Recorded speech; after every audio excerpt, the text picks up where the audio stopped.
I walked into the emergency room and he was laying there with the neck brace on, the neck collar, and blood all over his face, and all of his clothes had been taken off, and there was blood on his clothes laying on the floor beside the bed. All he could see was straight up, one nurse over his head as she was holding his neck still while they were trying to move him, and another nurse beside him trying to put in an IV. And as I walked into the room, one of the nurses looked up at me and said, "Do you know this person? Are you in the right room?" And I said one word, "Yes."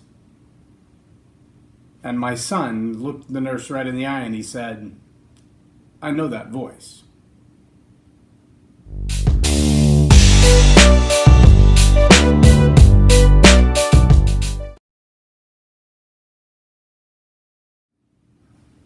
I'm J Loren Norris with Leading Leaders Podcast.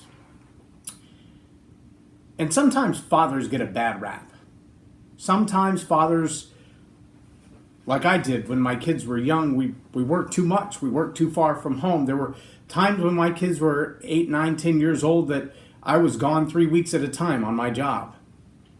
Too far away to respond if something had gone wrong. Too far away to discipline at bedtime. Too far away to really invest for too long. And it was too easy when making money was the primary goal. When the only objective was how much money can you stuff in the bank. It was too easy. Sometimes when I was home, I had to be more harsh because I had such a short window of time to discipline in. They felt like I yelled too loud, like I demanded too much, like my expectations were too high, that I was unrealistic.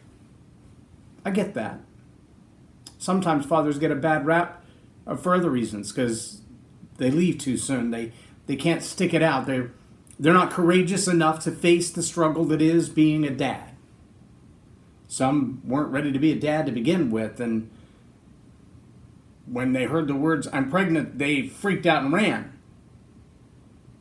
I recently had a conversation with a man in his 50s who has found his father through a DNA website, and they're going to have a chance to meet face to face. This guy's a grandpa now, doesn't know anything about his kids or his grandkids. And this will be a chance for him to relearn a new life, so to speak.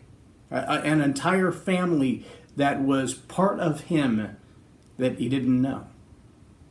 But sometimes it's just because the way moms and the way dads are, they're not the same. And as we try to make everything the same on every level, from sexuality to race, to education levels, to job levels, to income levels, to minimum wage. I saw a sign the other day that said you can make $12 an hour at a burger joint. There are people who've been 5 and 6 years in the same job not making $12 an hour yet, but there are high school students making $12 an hour at a burger joint in the same metropolitan marketplace. As we try to make everything the same, it's really hard for dads to do what dads are wired to do. To be the man of the family, to be the provider and the protector. To be the one who stands up in the gap to protect their family. Because we're all expected to act the same. And moms and dads, they don't think the same. They don't act the same. They don't react the same.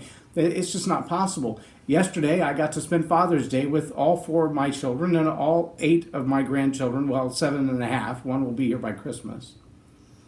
And with my dad and my sister. Now, the reason that we got together was because yesterday was the day we said farewell to my grandmother who passed away a week ago. But we got together on Father's Day, and we got to have a traditional Texas meal at Whataburger on Father's Day. And it worked out really well. And everybody had a chance to just hang out for an hour or two together. Of course, we had to go to Dairy Queen after Whataburger, after the service was over, because you can't be in Texas without Dairy Queen, right? But dads do things a little different than mom does.